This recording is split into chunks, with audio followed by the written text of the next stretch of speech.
Ils l'ont appelée enchanteresse, magicienne, souveraine dévergondée. 2000 ans de récits ont transformé l'un des esprits les plus brillants de l'Antiquité en simple objet de désir. Mais qui était vraiment Cléopâtre VII Philopator? Pour comprendre la femme qui a bravé Rome et failli changer le cours de l'histoire, il faut remonter de 300 ans avant sa naissance, quand Alexandre le Grand conquit l'Égypte et laissa son général Ptolémée Ier comme dirigeant de cette terre fascinante, située aux rives du Nil. La lignée ptolémaïque dominait l'Égypte depuis 3 siècles lorsque Cléopâtre naquit en 69 avant l'ère chrétienne. C'était une dynastie d'origine grecque qui refusait de se fondre avec les habitants natifs du pays, préservant sa pureté ethnique par des mariages entre proches, souvent entre frères et sœurs. Cette pratique, qui choquait même les Romains, était perçue par les Ptolémées comme une nécessité divine, imitant les unions entre les dieux de l'ancienne Égypte. Toutefois, le prix de cette pureté était élevé. Folie, malformation et une ambition effrénée de pouvoir qui rendait chaque succession sanglante. Le palais royal d'Alexandrie s'était transformé en un repère de trahison, où frères assassinaient frères, enfants empoisonnaient parents, mères étranglaient fils pour protéger d'autres. Ptolémée VIII tua son propre fils sur les genoux de son épouse. Cléopâtre III ordonna l'exécution d'un de ses fils pour favoriser un autre. Bérénice IV fit exécuter son mari après seulement 1 semaine de mariage. Tel était l'héritage de sang qui attendait la jeune Cléopâtre alors qu'elle faisait ses premiers pas dans les couloirs de marbre du palais. Son père, Ptolémée XII, surnommé Aulète, le flûtiste, était un souverain faible qui avait acheté son trône avec de l'or romain. Lorsque les habitants d'Alexandrie se révoltèrent contre sa soumission à Rome, il s'enfuit lâchement vers la capitale italienne, laissant ses filles aînées, Tryphène et Bérénice IV, aux commandes. Mais les sœurs entrèrent rapidement en conflit. Tryphène mourut dans des circonstances mystérieuses et Bérénice IV prit le pouvoir absolu jusqu'au retour de leur père, accompagné de légions romaines, qui la fit exécuter publiquement comme avertissement. C'est dans cet environnement de trahison et de violence que Cléopâtre grandit. Contrairement à ses ancêtres, elle ne se retira pas dans sa tour d'ivoire grecque. Dès son plus jeune âge, elle manifesta une curiosité intense pour le monde qui l'entourait. Alors que ses frères jouaient avec des soldats miniatures en or, elle dévorait les rouleaux de la grande bibliothèque d'Alexandrie, absorbant des connaissances en philosophie, mathématiques, rhétorique, histoire et langue. Elle fut la première dirigeante ptolémaïque en 3 siècles à apprendre la langue égyptienne, conversant couramment avec les scribes et prêtres locaux que ses ancêtres méprisaient. À 12 ans, Cléopâtre maîtrisait déjà 9 langues, grec, égyptien, hébreu, arabe, éthiopien, troglodyte, latin, moyen et parthe. Son esprit absorbait les informations comme une éponge, mais elle n'était pas seulement une érudite. Elle possédait une intelligence pratique aiguisée, observant comment son père négociait avec les marchands, flattait les ambassadeurs romains et manipulait les prêtres de Ptah pour maintenir sa légitimité divine. Elle comprenait que le pouvoir ne venait pas uniquement du sang, mais de la capacité à faire croire aux autres en son autorité. L'Égypte de sa jeunesse était l'ombre de sa gloire passée. Les pyramides s'élevaient encore fièrement à l'horizon, mais les véritables pharaons reposaient momifiés depuis des millénaires. Alexandrie restait la plus grande ville du monde après Rome. Son phare guidait les navires de tous les continents connus. Sa bibliothèque abritait la connaissance de l'humanité, mais tout cela était hypothéqué aux banquiers romains. Chaque récolte de blé, chaque livre d'or extraite des mines de Nubie, chaque impôt prélevé sur les temples finissait dans les coffres des créanciers à Rome. Rome n'était plus seulement une ville lointaine au-delà de la mer. C'était une présence constante à Alexandrie, incarnée par des commerçants arrogants, des généraux ambitieux et des diplomates qui parlaient comme s'ils possédaient déjà l'Égypte. Cléopâtre voyait son père s'humilier devant ces hommes, acceptant leurs ordres avec un sourire servile, vendant la dignité d'une dynastie millénaire contre des promesses de protection romaine. Et elle se jura de ne jamais être aussi faible Quand Ptolémée XII mourut en 51 avant l'ère chrétienne, il laissa le trône à Cléopâtre, alors âgée de 18 ans, et à son frère Ptolémée XIII, âgé de seulement 10 ans, suivant la tradition ptolémaïque de corégence entre frères. Mais Cléopâtre n'avait aucune intention de partager le pouvoir avec un enfant manipulé par des tuteurs ambitieux. Elle avait attendu ce moment toute sa vie, s'étant préparée méticuleusement à régner, non pas comme une autre reine fantoche, mais comme la restauratrice de la gloire égyptienne. Le couronnement de Cléopâtre VII fut un spectacle soigneusement calculé pour impressionner. Vêtue des habits traditionnels d'Isis, la déesse mère de l'Égypte, elle se présenta au peuple non seulement comme une souveraine grecque, mais comme l'incarnation divine de la terre du Nil. Elle s'exprima en égyptien avec les paysans, en grec avec les marchands alexandrins et en latin avec les diplomates romains. Pour la première fois en 3 siècles, une dirigeante ptolémaïque s'adressait directement à tous ces sujets. Mais son frère Ptolémée XIII, bien qu'enfant, était entouré de conseillers expérimentés et avides de pouvoir. Pothin, l'eunuque en chef de la cour, Achillas, commandant des troupes royales, et Théodote de Chios, tuteur du jeune roi, formaient un triumvirat qui voyait en Cléopâtre une menace à leurs intérêts personnels.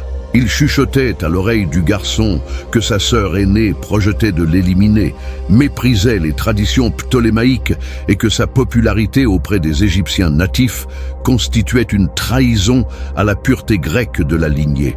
Cléopâtre percevait les intrigues, mais sous-estima la détermination de ses ennemis.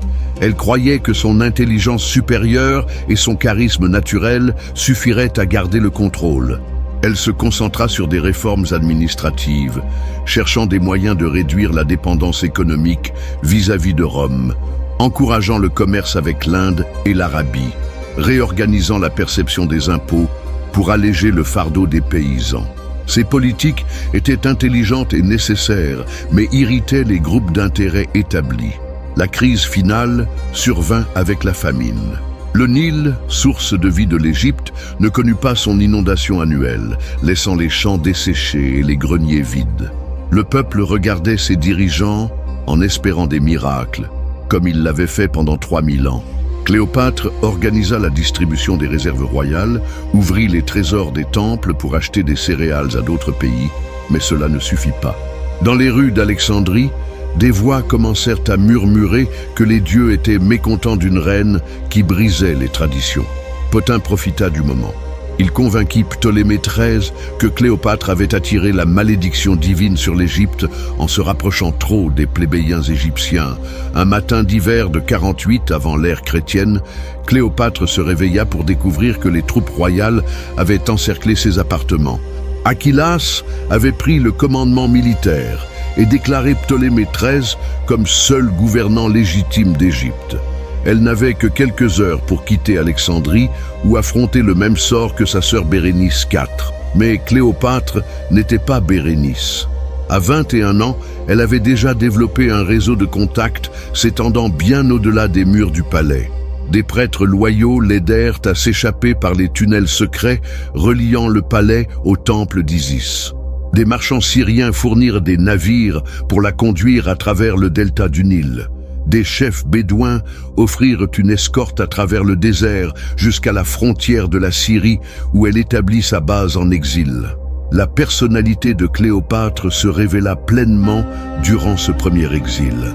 Là où d'autres dirigeants déchus se seraient lamentés et auraient imploré la miséricorde, elle entreprit immédiatement de planifier son retour. Avec les rares trésors personnels qu'elle avait emportés, elle recruta des mercenaires syriens, des soldats arabes déserteurs des légions romaines et des aventuriers de tout l'Orient méditerranéen. Ce n'était pas une armée impressionnante, mais elle lui était personnellement fidèle, non à la dynastie ptolémaïque ni à l'Égypte, mais à la femme extraordinaire qui promettait des récompenses généreuses et une gloire éternelle. Pendant des mois, elle installa une cour en exil dans la ville d'Ascalon en Palestine. Là, elle démontra pour la première fois ses talents diplomatiques exceptionnels.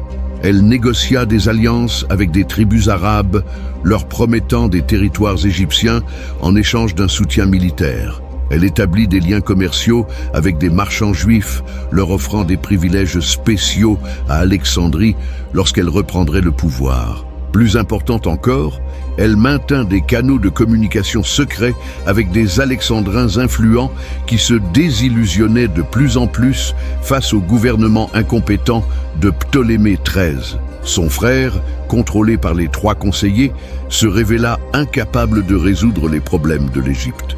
L'économie restait en crise, la famine persistait et des révoltes paysannes éclataient dans la vallée du Nil. Rome commençait à perdre patience face à l'instabilité de son principal fournisseur de blé. Il n'était plus qu'une question de temps avant qu'un général romain décide d'intervenir directement dans les affaires égyptiennes. Cléopâtre se préparait à une invasion militaire lorsqu'elle apprit que Jules César était arrivé à Alexandrie en poursuivant Pompée le Grand, son rival dans la guerre civile romaine. Cette nouvelle changea complètement ses plans. Plutôt que de reconquérir le trône par la force, elle vit une opportunité de le récupérer par la diplomatie et la séduction. Mais pas la séduction physique dont parlent les légendes ultérieures. La véritable arme de Cléopâtre était son esprit brillant, sa culture vaste, sa capacité à faire croire à tout homme qu'il était le plus intelligent et le plus puissant du monde, tout en le guidant subtilement vers la direction qu'elle souhaitait. La rencontre avec César marquerait le moment décisif de sa vie. Elle savait qu'elle n'avait qu'une seule chance d'impressionner l'homme le plus puissant du monde. L'échec signifierait non seulement la fin de ses ambitions personnelles, mais aussi la fin de la dynastie ptolémaïque elle-même et la transformation de l'Égypte en une simple province romaine. Jules César arriva à Alexandrie en octobre de 48 avant l'ère chrétienne en tant que fugitif glorieux. Il venait de vaincre les forces de Pompée le Grand à la bataille de Pharsale. Mais son ennemi s'était échappé et avait cherché refuge en Égypte. César n'avait que 2 légions, environ 4000 hommes, et une dette astronomique que Ptolémée XII avait contractée auprès de banquiers romains. Officiellement, il venait réclamer 10 millions de deniers. En réalité, il cherchait les ressources nécessaires pour consolider sa victoire dans la guerre civile et établir son autorité sur Rome. Ptolémée XIII et ses conseillers commirent une erreur fatale en tentant de plaire à César. Pensant que le Romain serait satisfait, ils ordonnèrent l'assassinat de Pompée lors de son débarquement à Alexandrie. Ils coupèrent sa tête et la présentèrent à César comme un cadeau. Mais le dictateur romain fut horrifié. Pompée avait été son gendre, son partenaire dans le premier triumvirat, son ennemi honorable. L'assassiner lâchement était une offense à la dignité romaine et transformait l'Égypte en allié peu fiable.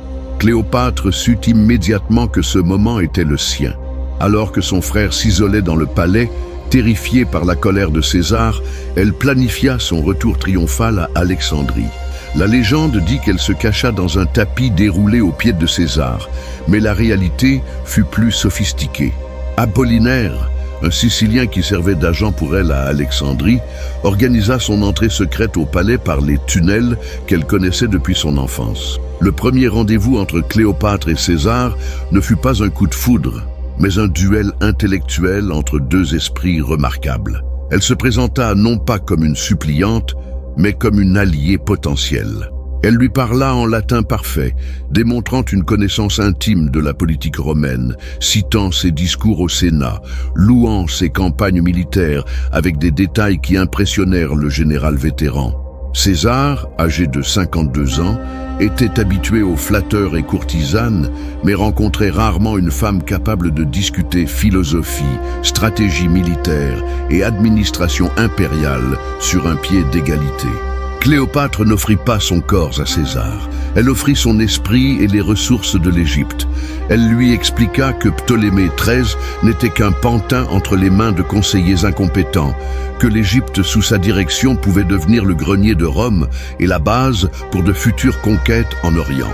Elle parla d'Alexandrie comme de la 2e ville du monde, de sa bibliothèque comme du dépôt de tout savoir humain, de ses routes commerciales s'étendant jusqu'en Inde et en Chine. Elle dessina un tableau de partenariat entre Rome et l'Égypte, non de domination et de soumission. César fut fasciné non seulement par l'intelligence de Cléopâtre, mais aussi par sa vision d'un empire grandiose. Lui-même rêvait d'un empire s'étendant bien au-delà des frontières traditionnelles de Rome, intégrant les anciennes civilisations de l'Orient. Cléopâtre représentait la possibilité de réaliser ses rêves par alliance et non par conquête. De plus, elle contrôlait des ressources dont il avait désespérément besoin: or nubien, blé égyptien et accès aux routes commerciales orientales. La guerre d'Alexandrie débuta lorsque Potin tenta d'assassiner César lors d'un banquet royal. Le dictateur romain survécut uniquement parce que Cléopâtre avait placé ses propres gardes parmi les invités. À partir de ce moment, César et Cléopâtre devinrent officiellement alliés contre Ptolémée XIII et sa faction. Ce qui suivit fut l'un des conflits les plus dramatiques de l'Antiquité. Le maître de Rome et la reine d'Égypte défendant le palais royal contre une armée égyptienne déterminée à les chasser. Pendant 4 mois, ils résistèrent au siège. César montrait chaque jour pourquoi il était considéré comme le plus grand général de son époque, improvisant des fortifications, organisant des sorties dévastatrices, maintenant le moral de ses troupes. Cléopâtre s'avéra une partenaire digne, utilisant son réseau de contacts pour assurer les approvisionnements, négociant avec des chefs tribaux pour ouvrir des fronts secondaires. Maintenant, la loyauté des Alexandrins par sa présence courageuse sur les remparts. Le tournant vint lorsque Mithridate de Pergame arriva avec des renforts romains et des alliés asiatiques. Lors de la bataille finale dans le delta du Nil, les forces de César et de Cléopâtre écrasèrent complètement l'armée de Ptolémée XIII. Le jeune pharaon mourut noyé dans le Nil pendant sa fuite, mettant fin symboliquement à la résistance contre le nouvel ordre. Achillas fut exécuté, Potin avait été tué auparavant sur ordre de César, et Théodote s'enfuit sans jamais être revu. Avec cette victoire militaire, Cléopâtre devint la seule dirigeante de l'Égypte, officiellement mariée à son frère encore plus jeune, Ptolémée XIV, mais en réalité détentrice absolue du pouvoir. Plus importante encore, elle avait conquis non seulement le trône, mais aussi le respect et l'amour de Jules César. Pendant les mois passés ensemble dans le palais alexandrin, une relation se développa entre eux qui dépassait la politique et la passion. C'étaient 2 esprits supérieurs qui se reconnaissaient mutuellement, 2 visionnaires partageant des rêves d'empire grandiose. Le fruit de cette union fut Ptolémée XV, Philométor César, connu sous le nom de Césarion, Petit César. Né en 47 avant l'ère chrétienne, l'enfant incarnait les ambitions suprêmes de Cléopâtre, unir les dynasties ptolémaïques et juliennes, créer un pont entre Orient et Occident, établir un nouvel ordre mondial avec Alexandrie comme capitale orientale. César ne reconnut jamais officiellement sa paternité, mais ne la nia jamais non plus, et son affection pour l'enfant était évidente pour tous à la cour. En 46, avant l'ère chrétienne, Cléopâtre fit son entrée triomphale à Rome en tant qu'invitée officielle de Jules César. Cette visite n'était pas seulement protocolaire, c'était une déclaration politique audacieuse qui scandalisa la société romaine conservatrice. Jamais auparavant, un dirigeant client n'avait été reçu avec de tels honneurs dans la capitale de l'Empire. César installa Cléopâtre et le jeune Césarion dans sa villa des jardins du Janicule, de l'autre côté du Tibre, techniquement en dehors des limites sacrées de la ville, mais néanmoins un geste d'intimité qui alimenta tous les ragots sur leur relation. La présence de Cléopâtre à Rome fit sensation immédiate. Sa beauté était indéniable, mais ce n'était pas le type de beauté romaine traditionnelle. Elle était exotique, orientale, chargée de mystère et de pouvoir. Elle portait des cosmétiques sophistiqués, des parfums rares, des bijoux scintillants de pierres précieuses, inconnus à Rome. Sa suite comprenait des esclaves nubiens, des eunuques perses, des astrologues chaldéens, créant un spectacle de luxe oriental qui fascinait et irritait à la fois les Romains traditionnels. Plus troublante que son apparence était son intelligence. Cléopâtre ne se comportait pas comme une cliente soumise, mais comme une égale de César. Elle participait au débat dans le cercle intime du dictateur, donnait son avis sur la politique romaine, démontrait une connaissance approfondie de l'histoire et de la littérature latine. Cicéron, qui la rencontra personnellement, admit plus tard que son érudition était impressionnante, bien qu'il méprisât son influence sur César. D'autres sénateurs la voyaient comme une Circé orientale, ayant envoûté le grand général romain. César, quant à lui, ne cachait pas sa fascination pour Cléopâtre. Il offrit des banquets somptueux en son honneur, exposa des trésors égyptiens au Forum romain, construisit un temple dédié à Vénus Génétrice où il plaça une statue dorée de Cléopâtre aux côtés de la déesse ancestrale de la famille julienne. C'était un honneur sans précédent, suggérant une intégration durable de la reine égyptienne dans la vie romaine. Pendant les 18 mois qu'elle passa à Rome, Cléopâtre étudia méticuleusement le fonctionnement du pouvoir impérial romain. Elle observait comment César manipulait le Sénat, distribuait des faveurs pour maintenir la loyauté, équilibrait les exigences de l'armée et les besoins de l'administration civile. Plus important encore, elle percevait les tensions croissantes autour de César, la résistance républicaine à ses ambitions monarchiques, les rumeurs de conspiration parmi les sénateurs conservateurs. Elle tenta subtilement d'influencer César à adopter des modèles de gouvernement orientaux, où la divinité du souverain était naturellement acceptée. Elle lui parla de l'efficacité administrative des royaumes hellénistiques, de la stabilité apportée par les dynasties héréditaires, des avantages d'un empire véritablement multiculturel. César écoutait avec intérêt, mais aussi avec prudence. Il savait que Rome n'était pas encore prête pour un roi, encore moins pour une reine étrangère. Leurs projets grandioses prirent forme. César parlait de campagne contre les Parthes, de conquête en Inde, d'un empire s'étendant de l'Atlantique à l'océan Indien. Cléopâtre s'offrait comme sa partenaire dans ces aventures, promettant les ressources de l'Égypte et sa connaissance des routes commerciales orientales. Ensemble, ils rêvaient d'une nouvelle Rome, plus cosmopolite et culturellement riche, où Orient et Occident fusionneraient harmonieusement. Mais leurs rêves furent brisés aux Ides de mars de 44 avant l'ère chrétienne. La conspiration sénatoriale contre César avait grandi pendant des mois, alimentée en partie par le scandale de sa relation avec Cléopâtre. Brutus, Cassius et autres républicains voyaient la reine égyptienne comme le symbole de la corruption orientale, menaçant de détruire les vertus romaines traditionnelles. L'assassinat de César n'était pas seulement un coup politique, c'était aussi un rejet xénophobe de l'influence étrangère à Rome. Cléopâtre apprit la mort de César quelques heures après l'attentat. Elle comprit immédiatement que sa position à Rome était devenue impossible.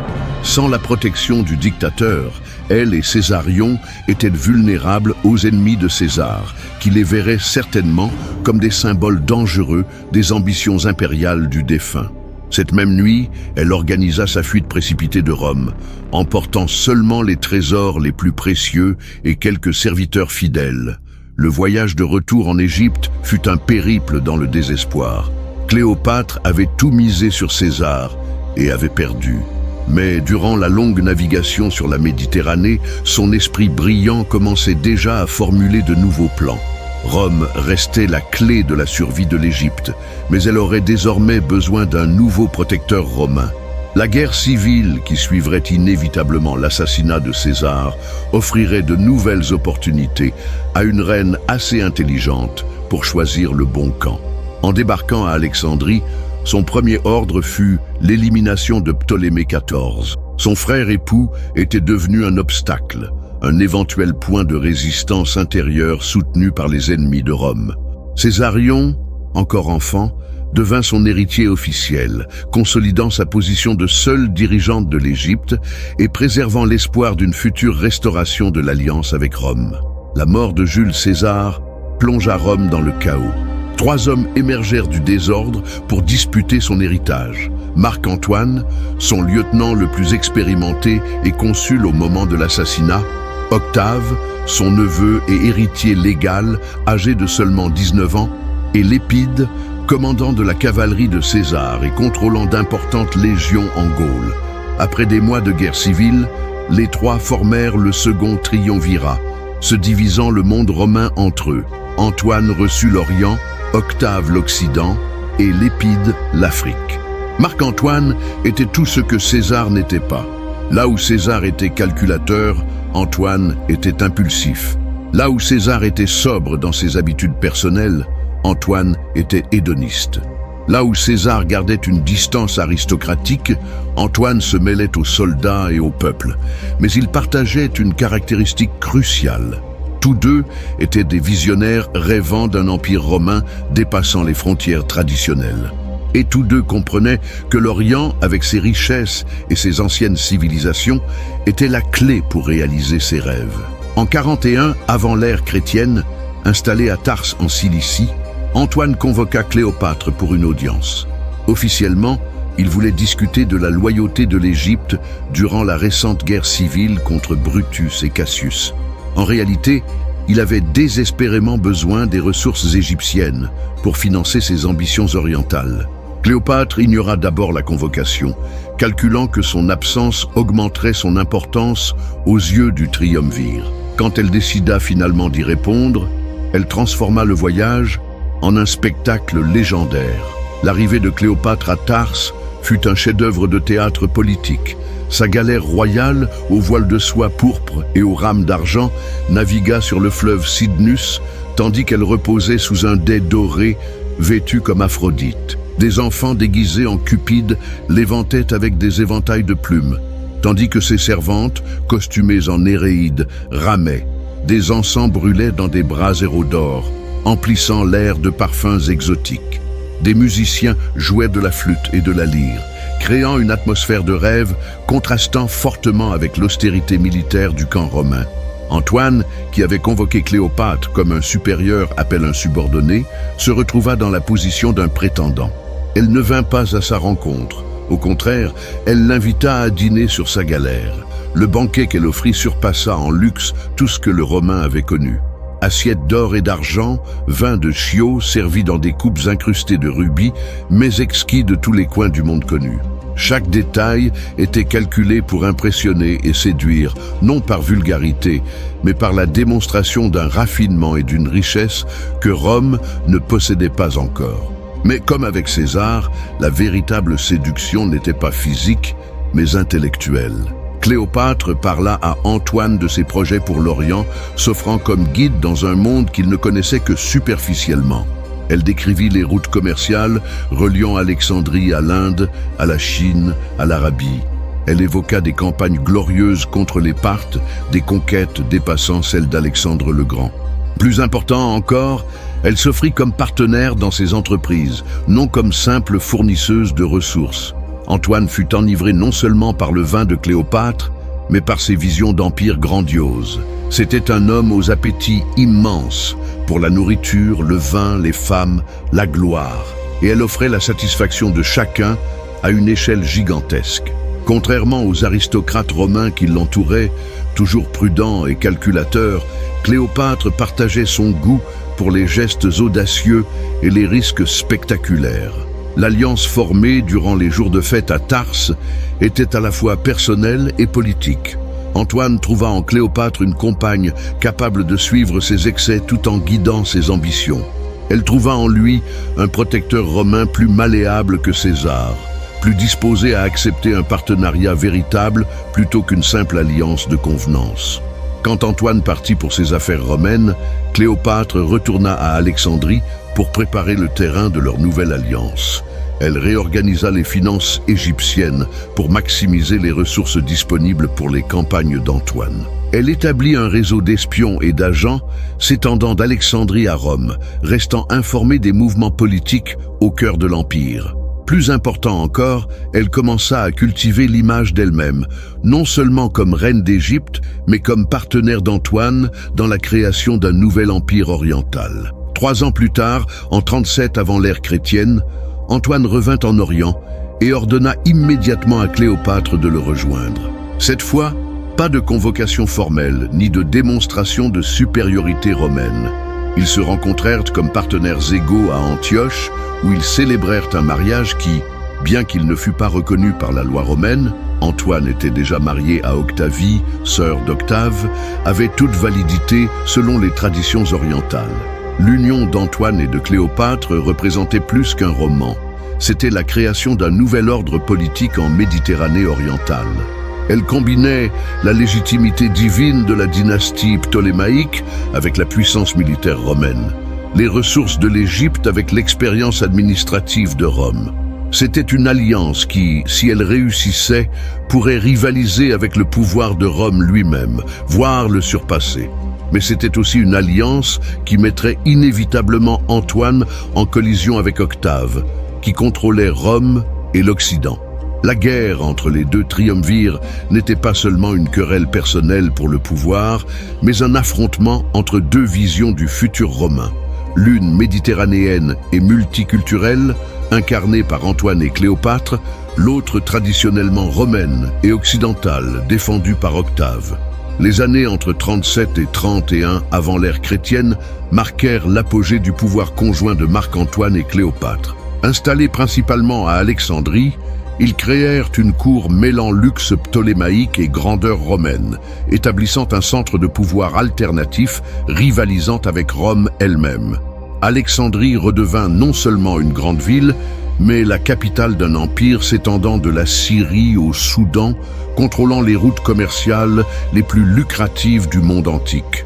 La vie à la cour d'Alexandrie durant cette période était un spectacle continu de magnificence. Cléopâtre et Antoine fondèrent le Club des Inimitables, une société hédoniste dédiée aux plaisirs raffinés et aux excès cultivés. Des banquets duraient toute la nuit, avec des plats préparés par des chefs venus de tout le pourtour méditerranéen. Le vin coulait de fontaines en marbre, des acteurs jouaient des pièces classiques entre les plats et des philosophes débattaient de questions éternelles pendant que des danseuses nubiennes exécutaient des chorégraphies hypnotiques. Mais derrière l'ostentation, il y avait un dessein politique sérieux. Chaque festin était une démonstration de pouvoir, chaque invité soigneusement choisi pour renforcer des alliances ou impressionner des alliés potentiels. Rois clients, marchands riches, généraux romains ambitieux, prêtres influents, tous étaient courtisés par l'hospitalité légendaire de Cléopâtre et la générosité d'Antoine. Durant cette période, naquirent les jumeaux Alexandre Hélios et Cléopâtre Sélénée, suivis 2 ans plus tard par Ptolémée Philadelphe. Chaque naissance était célébrée comme un événement cosmique, des astrologues proclamant que les enfants étaient destinés à régner sur le monde. Cléopâtre voyait en ses enfants avec Antoine des ponts entre Orient et Occident, futurs dirigeants d'un empire transcendant les divisions traditionnelles entre Rome et ses territoires orientaux. Le moment culminant de leurs ambitions arriva en 34 avant l'ère chrétienne, avec les célèbres donations d'Alexandrie. Lors d'une cérémonie grandiose au gymnase d'Alexandrie, Antoine et Cléopâtre distribuèrent de vastes territoires entre leurs enfants. Césarion fut proclamé roi des rois et co-régent d'Égypte. Alexandre Hélios reçut l'Arménie, la Médie et tous les territoires parthes encore à conquérir. Cléopâtre Sélénée devint reine de Cyrénaïque et de Crète. Le jeune Ptolémée Philadelphe fut couronné roi de Syrie et de Cilicie. Pour les Romains d'Alexandrie, la cérémonie semblait un retour triomphal de la grandeur orientale. Pour Rome, ce fut un scandale intolérable. Antoine distribuait des territoires romains à des princes étrangers, traitant l'Empire comme une propriété personnelle. Pis encore, il reconnaissait implicitement Césarion comme fils légitime de Jules César, défiant la position d'Octave comme unique héritier du dictateur décédé. Octave, qui avait passé des années à consolider soigneusement son pouvoir à Rome, vit dans les donations d'Alexandrie l'occasion parfaite de détruire définitivement son rival. Il lança une campagne de propagande systématique contre Antoine et Cléopâtre, les dépeignant comme des traîtres à Rome et une menace pour la civilisation occidentale. Antoine était présenté comme un Romain dégénéré, corrompu par les vices orientaux et contrôlé par une sorcière étrangère. Cléopâtre était diabolisée comme une prostituée royale, projetant d'asservir Rome par ses charmes maléfiques. La propagande d'Octave était brillamment conçue pour exploiter les préjugés romains les plus profonds. Rome avait toujours vu l'Orient avec un mélange de fascination et de mépris, admirant ses richesses et son raffinement, mais méprisant ce qu'elle jugeait sa décadence morale et sa faiblesse politique. Cléopâtre incarnait tout ce que les traditionalistes romains craignaient dans l'influence orientale: le luxe qui ramollit le caractère, la sexualité qui corrompt la vertu, le cosmopolitisme qui dilue la pureté raciale romaine. La réponse d'Antoine à la propagande d'Octave fut désastreuse. Au lieu de contre-attaquer politiquement, lui et Cléopâtre se retirèrent encore plus profondément dans le monde alexandrin, comme s'ils pouvaient ignorer les réalités politiques romaines. Ils passaient plus de temps à des festivals et cérémonies religieuses, s'identifiant publiquement à Dionysos et Isis, dieux symbolisant l'union entre Orient et Occident, mais qui, pour les Romains, représentait précisément le type de superstition étrangère menaçant de corrompre leurs traditions ancestrales. La rupture finale advint quand Octave obtint et publia ce qu'il prétendait être le testament d'Antoine, dans lequel celui-ci aurait légué des territoires romains à ses enfants avec Cléopâtre et demandé à être enterré à Alexandrie à côté de la reine égyptienne. Qu'importe l'authenticité du document, son contenu confirmait tous les pires soupçons romains sur les intentions d'Antoine. Le Sénat romain, soigneusement manipulé par Octave, vota pour destituer Antoine de tous ses pouvoirs et déclara la guerre non pas à lui, évitant ainsi l'apparence d'une guerre civile, mais à Cléopâtre elle-même. Pour la première fois de l'histoire, Rome déclarait officiellement la guerre à une femme, reconnaissant implicitement qu'elle, et non Antoine, était considérée comme la véritable menace pour le pouvoir romain. Cléopâtre reçut la déclaration de guerre avec un mélange de peur et de détermination. Elle savait que le moment décisif était arrivé, non seulement pour sa dynastie, mais pour l'avenir même de l'Égypte. La victoire signifierait la création d'un nouveau type d'empire, multiculturel et tolérant. La défaite signifierait la fin de 3000 ans d'indépendance égyptienne et sa propre destruction personnelle.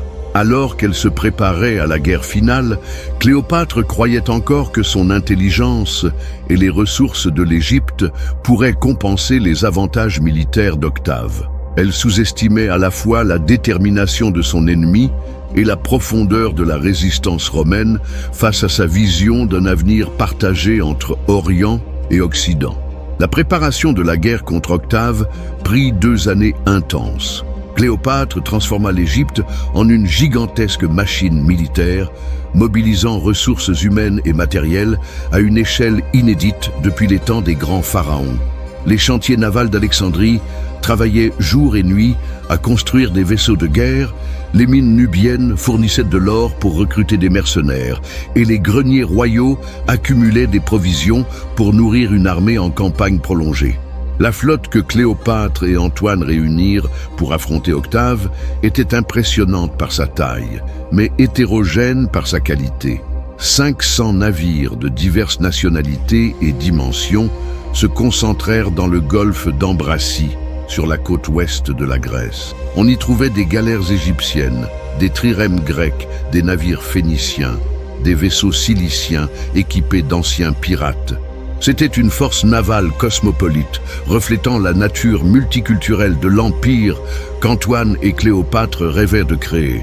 Mais la diversité qui était leur force idéologique devenait leur faiblesse militaire.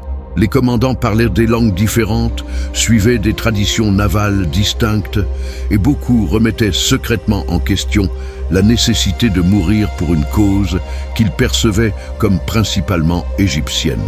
Antoine, bien qu'excellent général terrestre, n'avait jamais commandé de bataille navale à grande échelle.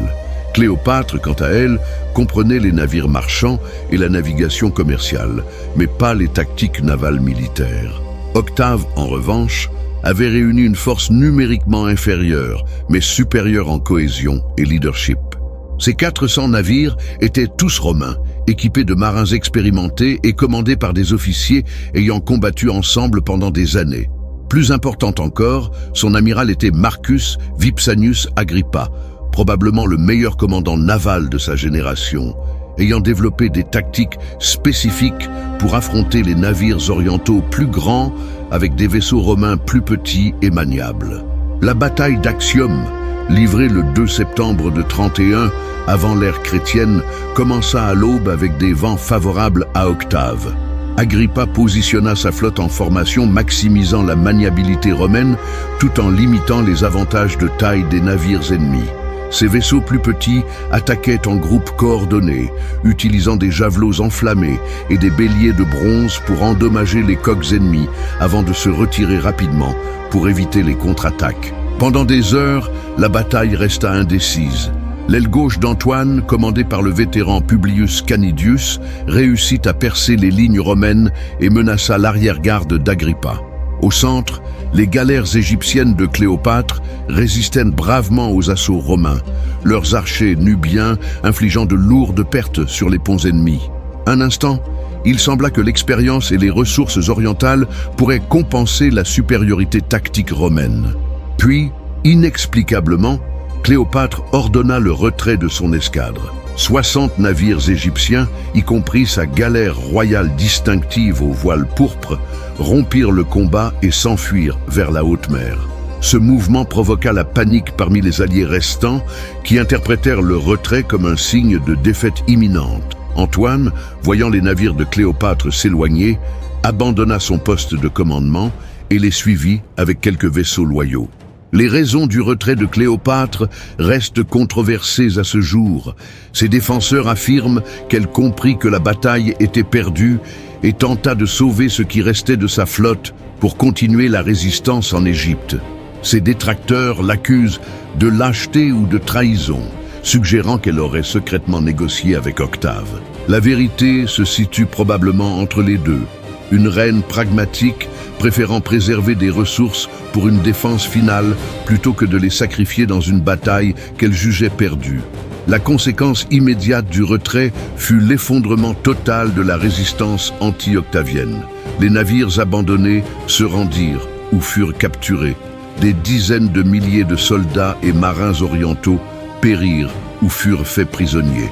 Plus dévastateur que les pertes matérielles fut l'impact psychologique.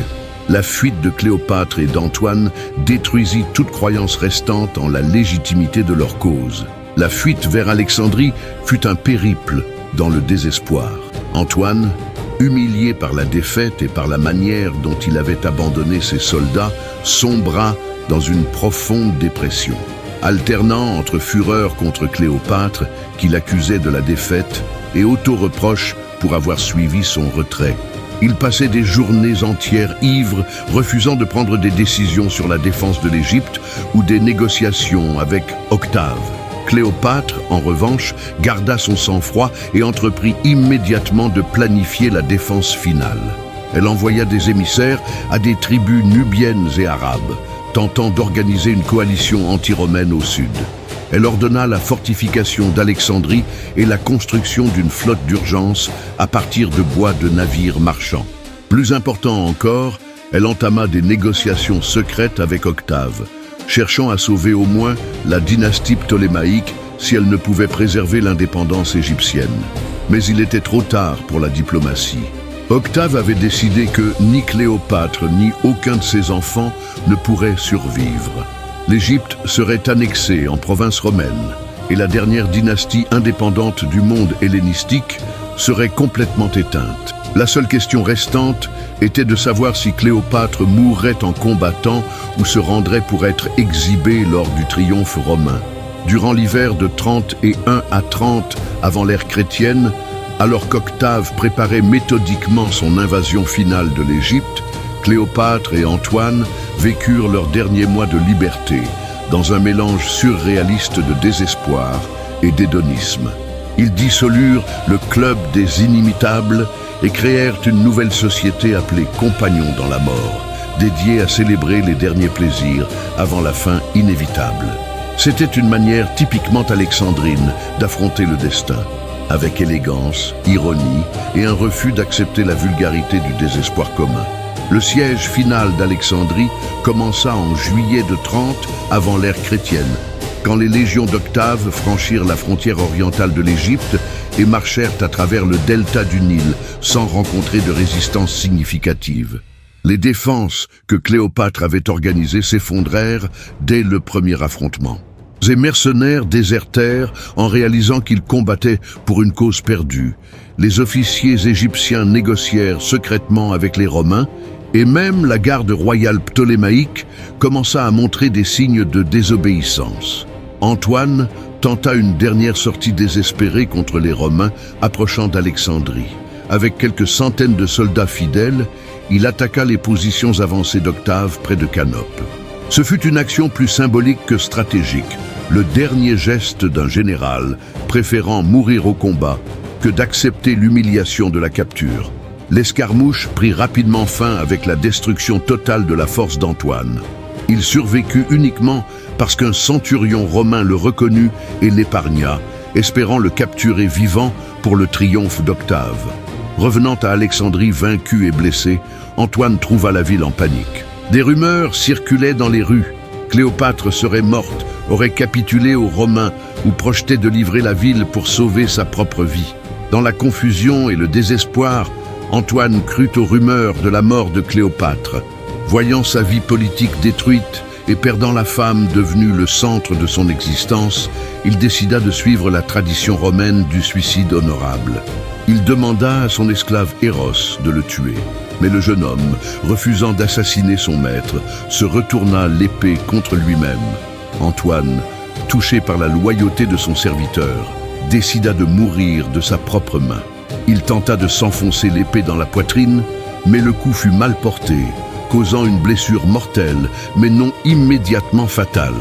Apprenant que Cléopâtre vivait encore et s'était réfugiée dans son mausolée, il demanda à être emmené jusqu'à elle pour mourir dans ses bras. La rencontre finale entre Cléopâtre et Antoine fut une scène de tragédie classique. Elle était barricadée dans le mausolée qu'elle avait construit pour sa mort, entourée des trésors de sa dynastie et des symboles de son pouvoir royal. Quand elles virent Antoine porté, sanglant et près de la mort, elle et ses servantes utilisèrent des cordes pour le hisser par la fenêtre supérieure du mausolée. Une image symbolisant parfaitement la chute de leurs ambitions partagées. Antoine mourut dans les bras de Cléopâtre, murmurant qu'il n'avait pas honte d'avoir été vaincu par un homme comme Octave. Ses dernières paroles furent un avertissement. Ne faire confiance à aucun des partisans d'Octave, sauf Proculeius, qui avait été ami personnel des deux avant la guerre civile. C'était la fin d'un des romans politiques les plus marquants de l'histoire, une passion ayant changé le destin des empires. Octave entra à Alexandrie le 1er août de 30 avant l'ère chrétienne, exactement 1 an après la bataille d'Actium.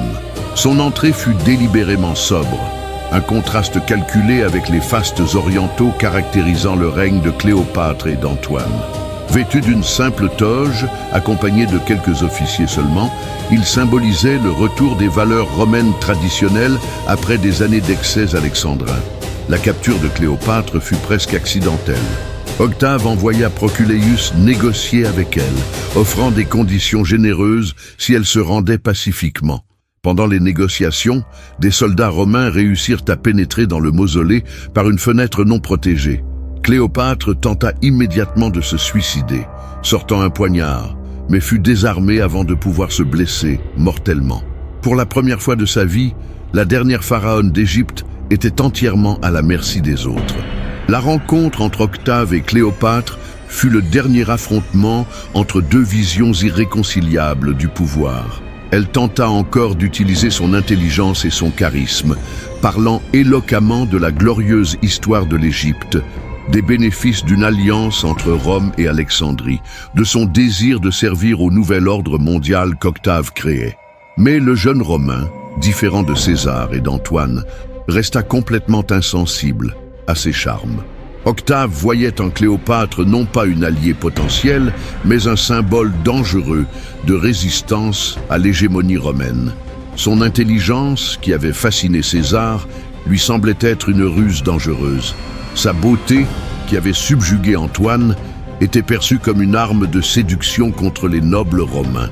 Son éducation raffinée, qui aurait dû être sa garantie de survie, fut vue comme une preuve de sa capacité à créer des troubles futurs. Plus importante encore, Octave comprenait que Cléopâtre vivante resterait toujours un point de ralliement pour les forces anti-romaines en Orient. Tant qu'elle vivrait, un autre général romain ambitieux pourrait s'allier à elle contre le pouvoir central. La seule solution était sa mort, mais celle-ci devait sembler naturelle pour éviter de faire d'elle une martyre. Cléopâtre comprit rapidement qu'Octave n'avait aucune intention de l'épargner.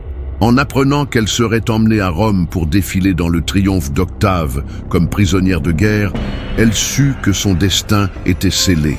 L'idée d'être exhibée comme trophée devant la foule romaine, elle qui avait été adorée comme une déesse, était insupportable. Elle préféra la mort à cette ultime humiliation.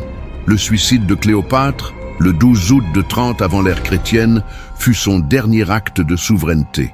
Elle revêtit ses plus somptueux habits royaux, posa la couronne de Haute et Basse-Égypte et se prépara à la mort comme une véritable pharaone.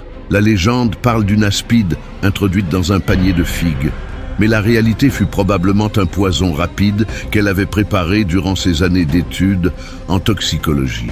Ses deux fidèles servantes, Iras et Charmion, moururent avec elle, préférant la suivre dans la tombe plutôt que servir de nouveaux maîtres. Quand les gardes romains découvrirent les corps, Cléopâtre reposait sur son trône d'or, semblant dormir plutôt que morte.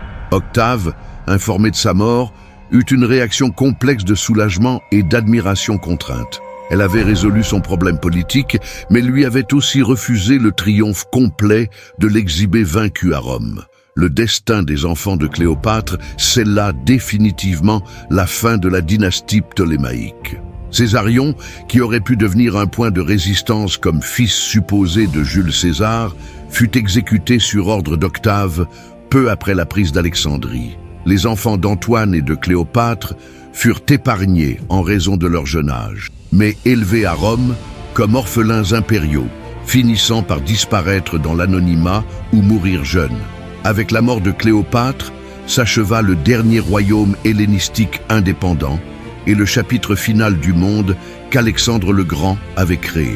L'Égypte devint simplement une autre province romaine, sa richesse drainée pour alimenter l'expansion impériale, sa culture progressivement marginalisée par la domination romaine. La grande bibliothèque d'Alexandrie continua de décliner, ses savants se dispersant, ses manuscrits négligés ou détruits. Pourtant, la légende de Cléopâtre naquit immédiatement après sa mort. Elle devint à la fois symbole de la décadence orientale et de la beauté exotique, incarnant tout ce que les Romains affirmaient mépriser, mais admiraient secrètement de l'Orient. Pendant 2000 ans, historiens, poètes, dramaturges et artistes la recréèrent selon leurs fantasmes et préjugés, transformant la brillante politicienne en simple séductrice, réduisant l'une des dirigeantes les plus capables de l'histoire à une note de bas de page dans les ambitions masculines. Mais la véritable Cléopâtre était bien plus complexe et significative que les mythes le suggèrent. Elle fut la dernière représentante d'une tradition de pouvoir féminin remontant au pharaon, une linguiste et mathématicienne brillante, une diplomate perspicace ayant presque réussi à créer un nouveau modèle d'empire fondé sur le partenariat, non la domination. Sa tragédie n'était pas personnelle, mais historique. Elle incarna un futur qui aurait pu être une synthèse d'Orient et d'Occident qui ne serait tenté à nouveau qu'à l'époque moderne. Le véritable héritage de Cléopâtre ne réside pas dans les mythes romantiques entourant son nom, mais dans l'exemple qu'elle laissa d'une femme refusant d'accepter les limites que d'autres tentaient d'imposer à ses ambitions. À une époque où les dirigeantes étaient rares et l'indépendance féminine presque impensable, elle créa et maintint son propre pouvoir, forma des alliances avec les hommes les plus puissants de son temps comme une égale, et mourut selon ses propres termes, refusant la défaite. 2000 ans après sa mort, Cléopâtre fascine encore non parce qu'elle était belle ou séductrice, mais parce qu'elle fut courageuse, intelligente et absolument inflexible dans sa vision de ce que le monde aurait pu devenir. Elle fut, en vérité, la dernière pharaone, non seulement de l'Égypte, mais d'une manière de penser le pouvoir, la culture et la possibilité qui disparut avec elle et n'a jamais été pleinement retrouvée. Si cette histoire vous a plu, abonnez-vous à la chaîne, aimez-la et laissez votre commentaire. C'est la chaîne des empereurs. À la prochaine.